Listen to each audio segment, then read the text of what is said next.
eu sou a Daniele, sou do 2º Administração EITIM, e você sabia que nos telefones também se propagam ondas sonoras? Pois é, hoje a gente vai descobrir melhor como isso funciona num experimento do telefone sem fio. Vem comigo! Para fazer esse experimento, você precisará de 2 latinhas de ferro ou de alumínio, de um prego, de lã ou outro fio como barbante e de uma tesoura. Primeiramente, você precisará furar o fundo da latinha, bem no meio, centralizado, com o prego. Eu não consegui fazer sozinho, por isso pedi a ajuda do meu pai, mas estou mostrando aqui que o diâmetro do prego é exatamente igual ao diâmetro do furo que está na lata. Depois disso, você vai precisar separar mais ou menos um pouco mais de 5 metros de fio. Eu peguei mais ou menos uns 5 metros de lã e depois eu dei voltas na minha mão para ver quantas voltas davam. Davam aproximadamente 49 voltas. E esse comprimento do fio de lã vai ser a nossa linha do telefone. Depois disso, você terá que enfiar o fiozinho de lã dentro do buraquinho da lata e dar alguns nós para que fique bem fixo. Eu dei aproximadamente uns 4 nós, só para não correr o risco de quando o fio for puxado, ele sair da lata e estragar o experimento. Bom, e agora vamos experimentar. Mas como minha casa é pequenininha, eu não consigo fazer no meu quarto, então eu vou fazer entre a sala e o quarto dos meus pais e gravar simultaneamente em cada cômodo da casa para ver se realmente funciona. Então, gente, já passou mais ou menos um dia que eu fiz o experimento da latinha, já construí ela, tá toda feitinha. E agora tá tudo diferente, né? Ambiente diferente, roupa diferente, dia diferente. Mas ainda assim a gente vai testar pra ver se isso aqui funciona. E como não tem alguém na minha casa pra poder me ajudar a fazer o experimento, eu vou testar sozinha. E você me pergunta, como é que você vai testar sozinha? Precisa de alguma pessoa pra te ajudar? Bom, eu vou pegar uma caixinha de som dessas redondinhas que tem o diâmetro quase igual à abertura da boca, porque aí a gente consegue testar e ver se realmente dá certo. Então, gente, eu vou primeiro deixar essa latinha aqui na sala. Vou deixar aqui atrás do sofá, porque é daqui que eu pretendo ouvir para ver se realmente dá certo. Então, a gente vai desenrolar, né, que o fio tá todo enrolado aqui. E deixar o nosso telefone aqui esperando pela gente.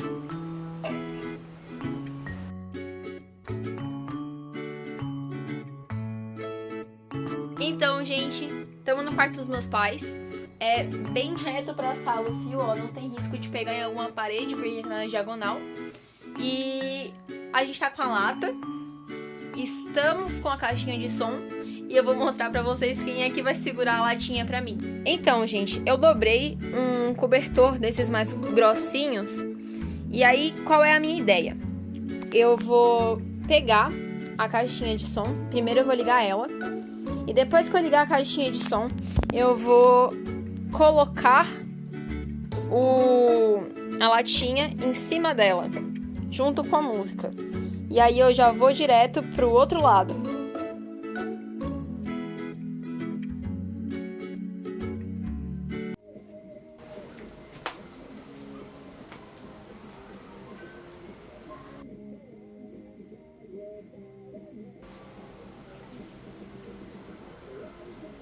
Bom, gente, e agora eu vou explicar pra vocês como é que vocês conseguiram ouvir a música através das latinhas. É simples. A gente sabe que o som é sim uma onda mecânica, ou seja, é uma onda que precisa de um meio para se propagar. No caso, os nossos meios são as 2 latinhas e o fio que liga elas, que é um fio de lã. Basicamente é o seguinte, quando a gente fala dentro da latinha, o som da nossa voz, ele tá abafado dentro da lata, certo? E aí, as ondas sonoras da nossa voz tremem a latinha e batem no fundo da latinha. Bem aqui, ó. A gente fala, ó, e bate aqui. Aí, o tremor da ondulação que bate das ondas sonoras vai passando ao longo do fio. E aí chega com uma velocidade, caso esteja bem esticado, na outra latinha e assim a comunicação é possível. Amor, mas eu posso usar o telefone com o fio um pouco mais soltinho ou ele tem que estar esticado? Bom, o recomendado é que no nosso experimento o fio esteja sempre tensionado. Porque quando o fio está tensionado, a nossa linha telefônica ela tá bem mais fixa e aí as ondas sonoras elas passam de modo mais preciso, mais claro e também com uma velocidade maior. Quanto mais esticada tiver, melhor vai ser a qualidade da comunicação no telefone sem fio. Agora, se você tiver com o fio um pouquinho mais frouxo, até pode acontecer de chegar a comunicação para o outro lado, mas muito provavelmente vai chegar uma voz muito mais abafada, muito mais imprecisa. Porque quando o fio tá mais frouxo, acontece que as ondas sonoras elas vão passar de modo muito mais disperso e podem ser barradas pela curva. E também não somente pela curva, pela falta de velocidade, e assim elas podem não acabar chegando do nosso receptor. Ah, entendi. Mas e a grossura do fio? Ela afeta em alguma coisa? Primeiramente, o diâmetro, a espessura do nosso fio, ela vai interferir numa questão muito básica. Se o fio ele for muito fino, até mais fino do que o furo feito, pode acontecer de sair o fio e aí o experimento não vai dar certo. Então, por isso, é sempre recomendável que você utilize um fio do mesmo diâmetro do furo que você fez. Além disso... Ah, mas Dani, eu posso usar um fio mais grosso então? Não é recomendável, porque segundo a lei de Taylor, quanto mais grosso o fio é, menor é a velocidade de propagação do som nesse fio. Então, se você utilizar um fio de espessura um pouco maior, pode acontecer que a sua comunicação fique um pouco atrasada. Porque, vamos pensar comigo um conceito básico. É mais fácil empurrar uma pessoa de 50 quilos ou uma pessoa de 80? Uma pessoa de 50, claro, é mais leve. O mesmo conceito se aplica ao fio. Quanto mais fino ele é, consequentemente ele é mais leve, ou seja, a sua espessura é menor, ele é menos denso. Se ele é menos denso, é mais fácil das ondas sonoras movimentarem esse fio do que em um fio mais grosso, porque o fio mais grosso vai exigir mais energia da onda sonora para ser movimentado. E por isso, a velocidade pode ficar um pouquinho inferior em relação a um fio um pouquinho mais fino. O material do fio faz diferença? E a respeito dos materiais utilizados, sim, também faz diferença. Por exemplo, se eu utilizar um fio metálico, pode acontecer que o meu som chegue um pouco mais metálico e por isso dê eco na minha latinha de metal. Agora, se eu utilizar esse fio de lã comparando com um barbante, o barbante provavelmente vai ter uma qualidade superior. Por quê? Porque o barbante, ele é um fio de algodão, mas ele é um fio de algodão mais comprimido. Então não tem perigo de entrar algum ar ou dele ficar meio espaçado dentre a sua composição. Ó, vou aproximar bem da câmera, ver se vocês conseguem ver. O fio de lã, ele é um pouquinho espaçado. E esse espaçamento pode prejudicar um pouquinho a comunicação, que pode ser um pouquinho mais abafada do que em um fio de barbante. Então, sim, materiais diferentes alteram sim o resultado do nosso telefone sem fio. Como que aumenta a velocidade de propagação do som do telefone sem fio?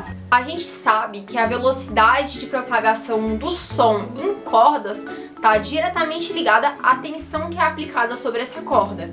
Um exemplo é a guitarra. É por isso que na guitarra a gente consegue ouvir tão rapidamente o som que é emitido quando você balança as cordas, porque os fios sempre estão muito bem tensionados. Então, como a gente sabe que fios mais tensionados têm maior velocidade e fios mais frouxos têm uma velocidade um pouco inferior, para aumentar a velocidade da propagação do som é simples, é só deixar ele bem esticado. Daí, se eu acender uma lanterna dentro de uma lata, essa luz consegue se propagar pelo fio e atingir a outra lata? Se a gente pegar e colocar uma lanterna aqui no furinho, não vai chegar na outra latinha, porque como a luz é uma onda eletromagnética, ela não precisa de um material para se propagar. E nesse caso, se a gente colocar uma lanterna aqui dentro, na verdade, a gente vai dificultar a passagem da luz, porque a tampinha da lata vai obstruir a passagem de luz e assim é impossível com que a luz chegue na outra latinha. Outra pergunta é que se eu tiver em um quarto que tem vácuo e meu irmão também, a gente vai conseguir escutar um ao outro? Então, a gente sabe que o som não se propaga no vácuo. Por quê? Porque o som precisa de um meio material para se conduzir e por isso não é possível emitir som no espaço. Mas aí você pode falar: mas a gente tem um meio material para propagar o som, então é sim possível que o som seja efetuado mesmo com vácuo. O raciocínio é lógico, mas acredito que essa não seja a resposta mais correta. A gente está tratando de um aparelho que só vai cobrir uma parte do rosto, que no caso é a boca ou o ouvido. E se a gente estivesse numa sala com vácuo, a gente realmente poderia conseguir falar, porque a pessoa que está ouvindo tá com a latinha bem grudada no ouvido e a pessoa que tá falando tá com a latinha bem grudada na boca. Mas, na verdade, a gente não conseguiria se falar porque existem outros orifícios no nosso rosto que podem possibilitar a entrada de vácuo no nosso corpo, como o nariz, para quem tá falando, e o ouvido. E para quem tá ouvindo, o nariz e a boca. E por isso não seria possível a comunicação, porque existem orifícios que poderão ajudar a entrada do vácuo. Bom, muito obrigada pela atenção. É isso. Tchau!